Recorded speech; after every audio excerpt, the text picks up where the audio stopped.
Stay healthy में आज हम बनाएंगे आपके लिए नमकीन गोश्त, जिसमें मैंने आधा कप ऑलिव ऑयल डाला है।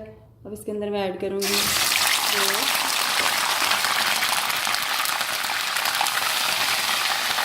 अदरक, लहसुन, हरी मिर्च का पेस्ट और दो दालचीनी के पीस और 2 बड़ी इलायची के पीस लिया मैंने और नमक हफ्ते जाएगा ये ऐड करूँगी।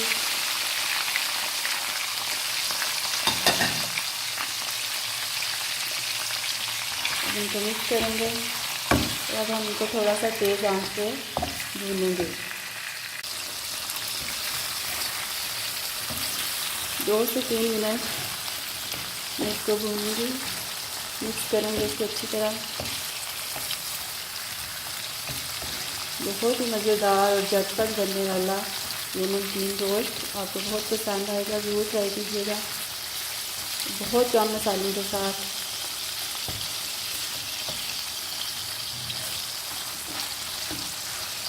3 से 4 मिनट इसको भूनूंगी। 4 से 5 मिनट भूनने के बाद अब हम इसको कवर कर देंगे 10 मिनट के लिए।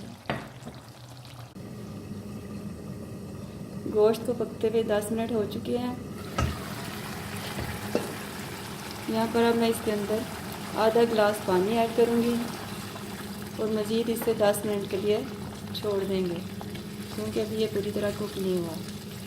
बाकी प्रोसेस हम इसके बाद करेंगे। अब हम चेक करते हैं हमारी नमकीन कढ़ाई कहाँ तक पहुँची है। पानी उछल हो चुका है, गोश्त डाल चुके हैं। अब हम इसके अंदर ऐड करेंगे 2 टमाटरों की जो टमाटर प्यूरी बनाई है वो। साथ ही अब इस स्टेज पे हम इसके अंदर ऐड करेंगे 1/2 टेबल स्पून ब्लैक पेपर। अब हम इसको 4 से 5 मिनट भूनेंगे।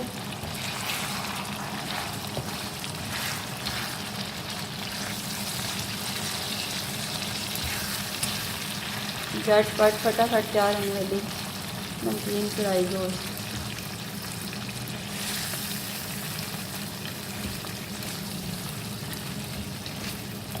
यहाँ पर मैं इसको 4 से 5 मिनट भूनूंगी।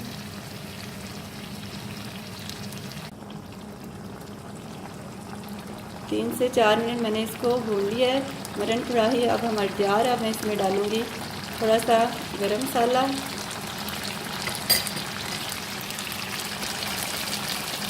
और थोड़ी सी सूखी कसूरी मेथी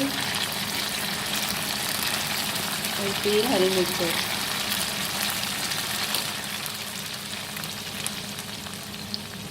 इंजॉय करें, बनाएं अपने घर में मटन कढ़ाई, नमकीन मटन कढ़ाई बहुत ही टेस्टी बनती है।